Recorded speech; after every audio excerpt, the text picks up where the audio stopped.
Hello everyone, and welcome to the video lecture on hypothesis testing for two proportions. So let me write that down.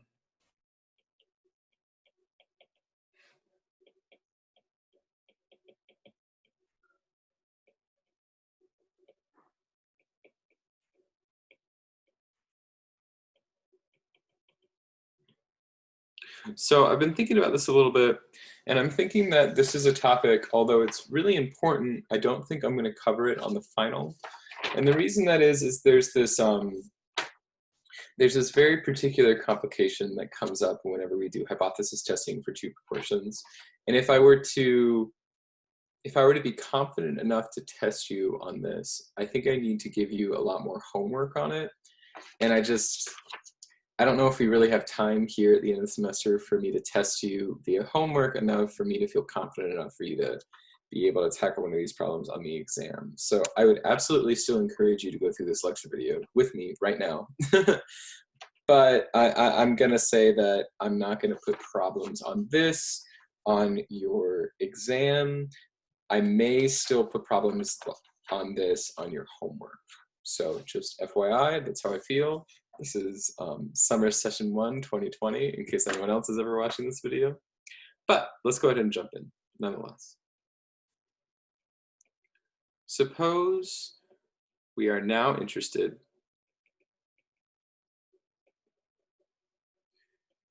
in whether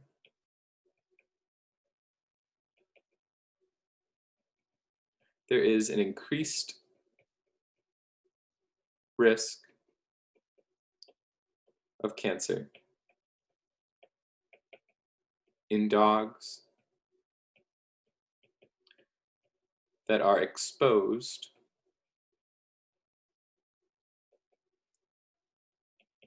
to the herbicide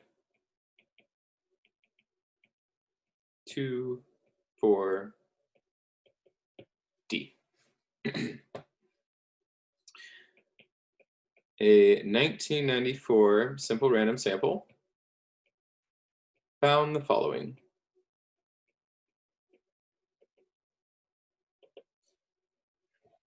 Let's take a look at the data.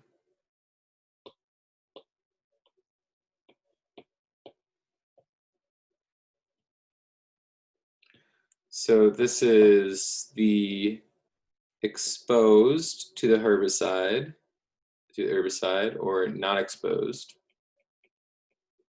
here, right? And so what we have are counts here. I might add another column, total. What's the total count over here? It's a 495, and this one is going to be 941, right? So there were this many total dogs that were exposed, and this many total dogs that were not exposed. And I can also, from these values, calculate the proportion. Right? So the proportion that got cancer from the second group is going to be 495 divided, it's going to be 191 divided by 495,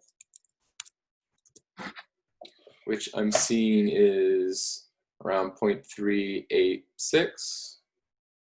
And the proportion that got cancer in the second group was 300 over 641, which is 0.468, around there. Okay, so this is our data. We have these two groups, dogs that were exposed to this herbicide and dogs that were not, and we want to get some sort of an idea of whether or not this herbicide is causing cancer or causing a difference in the rate of cancer. That's really what we're asking. So I'm going to open with a question here, and hopefully this will get you to start thinking about things for your final. Is this an observational or experimental study? I guess I'm going to lecture videos, so I can't really wait for somebody to answer me. And the answer is actually observational. And if you don't know why, you should come and talk to me, because this is definitely something that could show up on your final. Okay, so we want to do a hypothesis test. Let's go through our usual steps for a hypothesis test. Step one, we need to say what our hypotheses are. And here I'm going to call the proportion that, oh, see, that's, maybe I shouldn't use D. So the herbicide is called 4D. So I'm going to use P of D. So I'm going to call this one P of D, and this one P of not D. So P of D is the proportion of dogs that were exposed. In fact, why don't I actually change that? Why don't I make it proportion exposed? That's actually probably better. So proportion exposed equals the proportion of not exposed, right? Against the alternative hypothesis that the proportions are in fact different. And I will use an alpha of 0.01. And recall we had a trick whenever we had hypotheses that are just one thing is equal or not equal to another thing, and that is to move both of them to the same side of the equation and write them like this. Exposed minus not exposed is not equal to 0, and we'll keep the same alpha. Right? So that was step one, pretty straightforward. Step two is also very straightforward. Assume that P of exposed minus P of not exposed is equal to 0. But you should notice something here, that when we assume that their difference is equal to 0, that doesn't actually tell us what each of the individual proportions are, right? This could be 3 and this could be 3, or they could both be 4, or they could both be 5 or 6 or 7. They could be anything, they just have to be the same thing. And that's going to come up in a second when we try to find our p-value. So our step 3 is find the p-value.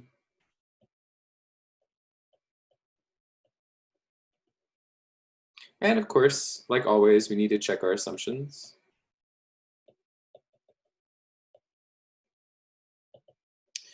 The first, we have a simple random sample of less than 10% of the population.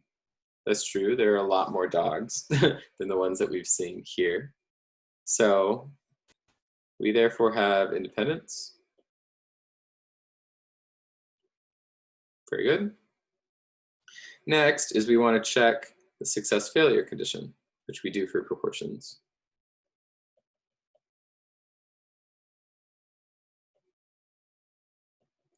And this is the thing on this problem that is a bit of a complication, that sort of breaches our usual cadence, our usual understanding of how to do these problems. And the problem is, I'm going to say, but wait. The problem is that our null, as I mentioned,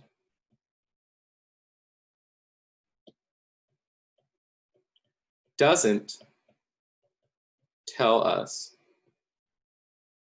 what P exposed and P not exposed are. It only tells us that they're equal. And this is a problem because previously when we did hypothesis tests, we used the null value to check the success-failure condition, right? We assumed the proportion was 0.4. And if it were 0.4, we checked this thing that was like times n is greater than or equal to 10. And the other one, which was just like 0.4 times n is greater than or equal to 10. But we knew what 0.4 was specifically because of our second step, where we assumed the null that it was 0.4. Whereas in this example, we don't have that it's equal to 0.4. All we know is that these two things are equal to one another. And our null doesn't actually give us the value for p that we really need to proceed. So what we do is we introduce this new thing called the pooled estimate.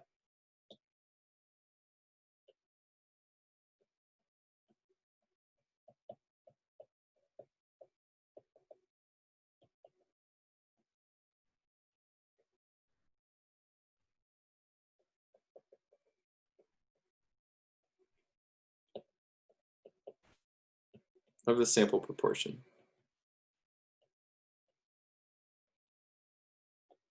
And this is defined as p hat pooled. And it's the number of successes over the number of observations. Or in our case, it's the number of dogs with cancer. Oh, that's so sad.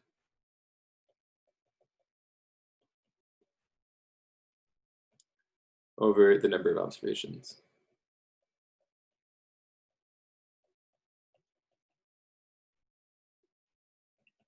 Which in this case, if we were to go back up to our table, way up here, it looks like it's going to be number of dogs with cancer, which is 191 in the first group, and 304 in the second group, plus all of them together. So all dogs considered in the study is the sum of these numbers, which is 0.345. Cool. So we use this p-pool to do a number of things.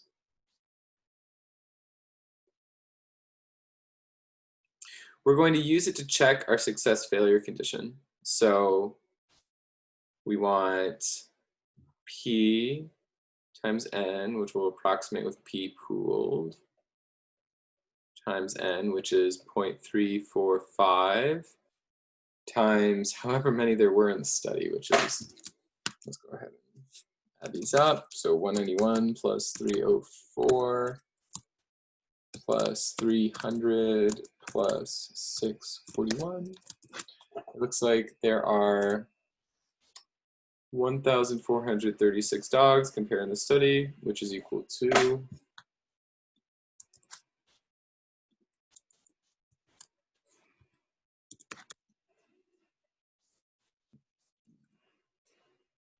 495.42, which is indeed greater than or equal to 15.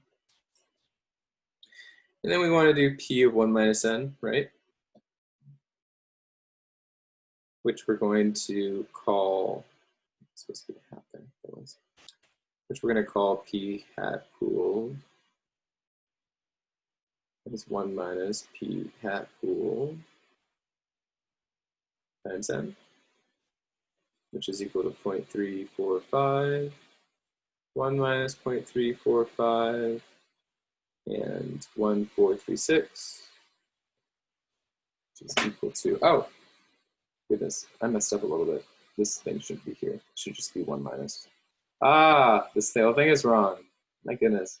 Do 1 minus p times n. This should be 1 minus p times n. Okay, that's good, and this shouldn't be here. Apologies, everyone. So we'll go ahead and calculate that. I'm getting that this is equal to 9,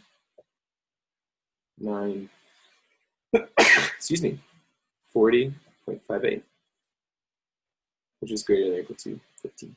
Okay, so these conditions are met. We can move forward.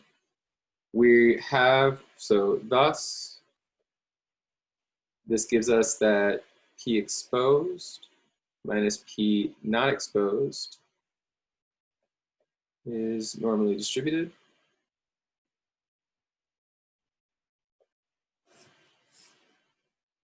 So we just want to know what the standard error is of p exposed minus p not exposed.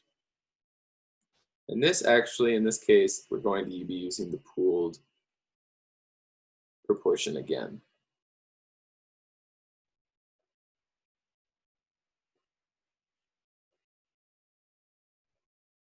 Where N1 is the amount of dogs in the exposed category, I'll call it NE. And same thing.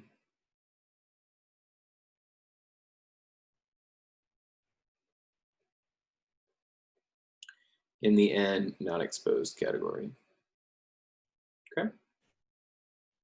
Which is just equal to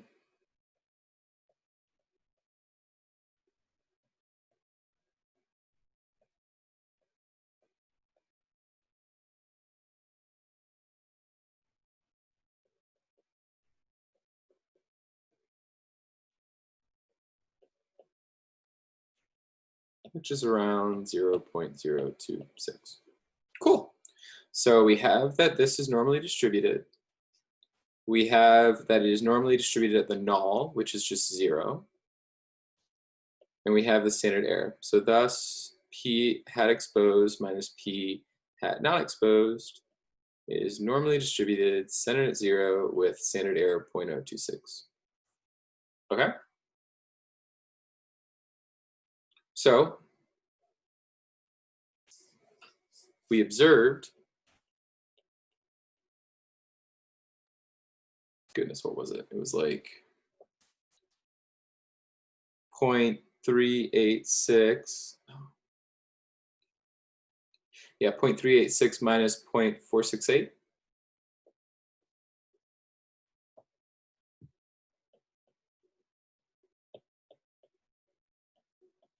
Which is equal to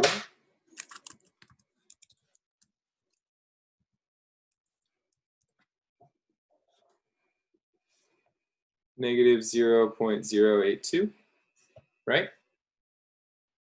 So we're looking to get our p-value.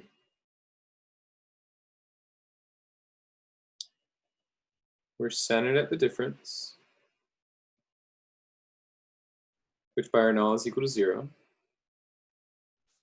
We're searching for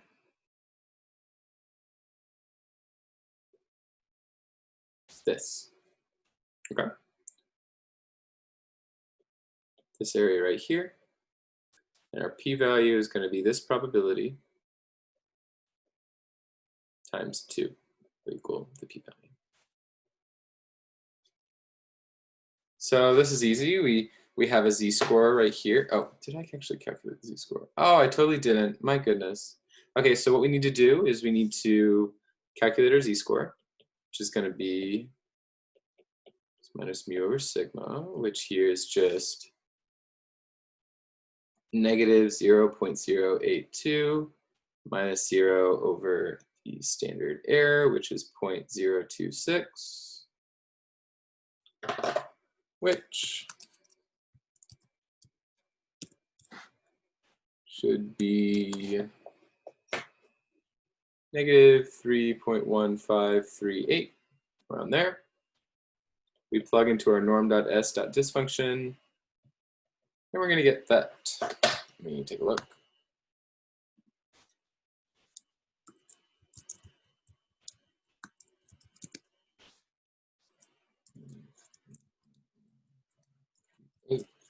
What?